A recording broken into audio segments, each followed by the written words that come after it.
Today we'll be talking about The Tempest, and we have some very exciting red carpet footage from the New York Film Festival. And I myself am really excited for this movie because I love modern adaptations of Shakespeare, such as Baz Luhrmann's Romeo and Juliet, starring Leo, who I love. And this movie stars Russell Brand, who apparently does pretty crazy things on the red carpet. Let's take a look. How do you prepare for your roles? Just really concentrate really hard and try and find what you've got in common with the character, and remember that you have to make the text relevant and pertinent to the time. Don't think of it as an archaic, dying language. Think of language as something that perpetually lives and continues. Thank you so much.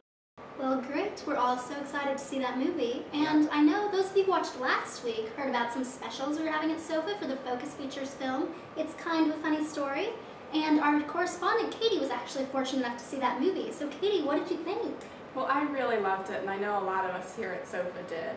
The film is about a boy who's played by Keir Gilchrist. He checks himself into a psych ward after he has thoughts of suicide, and Emma Roberts and Zach Galifianakis play some of the patients he meets there. And honestly, it's one of the best movies I've seen in a long time, so I would definitely recommend it to you. Cool, I will definitely check that out. Wow, and another movie we'll definitely be checking out here at SOFA is Clint Eastwood's new film, Hereafter. And it stars Matt Damon, who's one of our personal favorite actors, so we're hoping that maybe his performance in this movie could get him that elusive acting Oscar. And our correspondent Marina was at the red carpet. Let's check out the clip here. You know, the script was great, and so I didn't have to really do a whole bunch of research per se for this one. It was a little different than I normally do it. But you know, I read a couple books. And talk to some people, you know. What type of research do you usually do for your other roles? It just kind of depends. I mean, my job, I always think of it as my job is to be believable, so I try and troubleshoot what could get in the way of me being believable, and then I go do that stuff. Like, for the Bourne movies, you know, originally I'd never been in an action movie, so I thought, well, so I really trained, you know, boxing and martial arts and weapons and all this stuff so I could be believable. You know, it's about really paying attention to all those little details that can trip you up if you don't get them right. So back in the day, I was a Tobey Maguire fan and was a little bit of a fan of Seabiscuit. So for those of you out there like myself who like the horses, I think you might enjoy Diane Lane's new film, Secretariat. And luckily enough, we had our correspondent Jackie, who actually checked it out in a screening. Let's go over to her.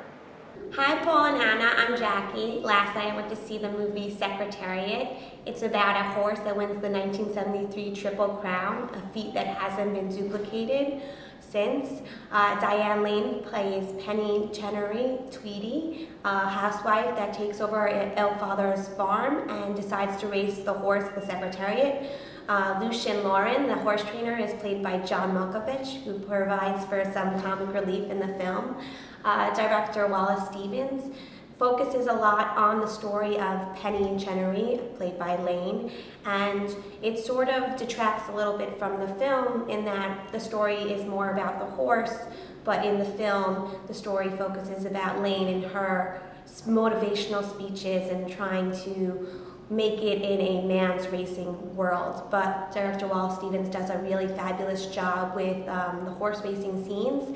He uses horse-mounted cameras and very slow motion to make really cool effects, and you really feel and get a feel that you are sitting on top of the horse racing, so it's very cool. But overall, aside from the motivational speeches and the inspirational things that Diane Lane has to say, the movie is a really enjoyable experience, and it's really fun for the whole family, and I think that everyone will really appreciate the story of the underdog that made it to the 1973 Triple Crown.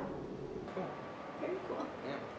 Yeah. And so now we have what's a new thing at SOFA that we did last week with our old movie pick of the week with correspondent Holly. So hi Holly, what movie did you pick this week for us to add to the Netflix queue? For this week, I picked up a really fantastic film called American Beauty. Wow, what's it about? It's a 1999 American film starring Kevin Spacey.